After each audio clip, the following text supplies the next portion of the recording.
دوستوں، آج کے اردو شعری قواعد کے ویڈیو میں آپ سیکھیں گے اصناف نظم کی موضوع کے لحاظ سے اگلی قسم شہر آشوب کا مختصر تعارف، مفہوم، آغاز و ارتقاء، مثال کے کچھ اشعار اور تعریف بہت ہی آسان انداز میں۔ سب سے پہلے مفہوم اور مختصر تعارف۔ شہر آشوب ایک موضوعی صنف نظم ہے جس میں شہر کی بربادی اور شہریوں کی بدحالی کا ذکر ہوتا ہے۔ آشوب کے لغوی معنی ہے بربادی، بگاڑ یا فتنہ فساد۔ اصطلاح شاعری میں شہر آشوب ایسی نظم کو کہتے ہیں جس میں کسی شہر کی پریشانی، بربادی، بدنصیبی اور زمانے کی ناقدری کا بیان ہو۔ ابتدا میں یہ قطعوں یا رباعیوں کا مجموعہ ہوتی تھی، بعد میں مثنویوں میں شہر آشوب لکھے جانے لگے اور مسدس، مخمس کی حیت کا استعمال کیا جانے لگا۔ اردو میں شہر آشوب کا عام رواج محمد شاہ کے زمانے سے ہوا۔ مغلیہ سلطنت کا زوال ہوتے ہی ابتری کا جو بازار گرم ہوا، اس سے متاثر ہو کر شعراء نے متاثرین کی ہمدردی اور حکام کی ہجوں میں ایسی نظمیں لکھیں جو شہر آشوب کی تعریف پر پوری اترتی ہیں۔ کسی زمانے میں اردو میں بڑی کثرت سے شہر آشوب لکھے گئے۔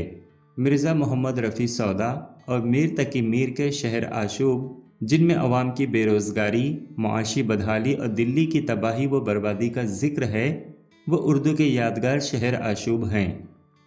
نذیر اکبر آبادی نے اپنے شہر آشوبوں میں آگرے کی معاشی بدحالی، فوج کی حالت زار اور شریفوں کی ناقدری کو بہت ہی خوبصورتی سے بیان کیا ہے۔ سن 1857 کی جنگ آزادی کے بعد دلی پر جو قیامت ٹوٹی، اسے بھی دلی کے بیشتر شاعروں نے اپنا موضوع بنایا ہے، جن میں مرزا غالب، داغ دہلوی اور مولانا حالی شامل ہیں۔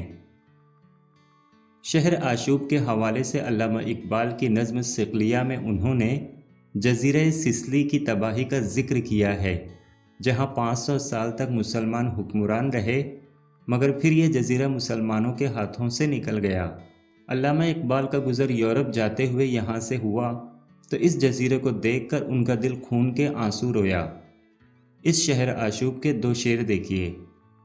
تھا یہاں ہنگامہ ان صحرا نشینوں کا کبھی، بحر بازی گاہ تھا جن کے سفینوں کا کبھی، غل گلوں سے جس کی لذت گیر اب تک گوش ہے، کیا وہ تکبیر اب ہمیشہ کے لیے خاموش ہے۔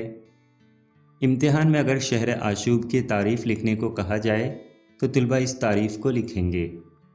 شہر آشوب کی تعریف۔ شہر آشوب ایک موضوعی صنف نظم ہے جس میں کسی شہر کی پریشانی، کسی شہر کے اجڑنے یا برباد ہونے کا ذکر، گردش آسمانی اور زمانے کی ناقدری وغیرہ کا ذکر ہوتا ہے۔ شکریہ۔ پھر ملیں گے اگلے ویڈیو میں اور سیکھیں گے موضوعاتی اصناف سخن کی اگلی صنف گیت کے بارے میں۔ تب تک کے لیے اللہ حافظ۔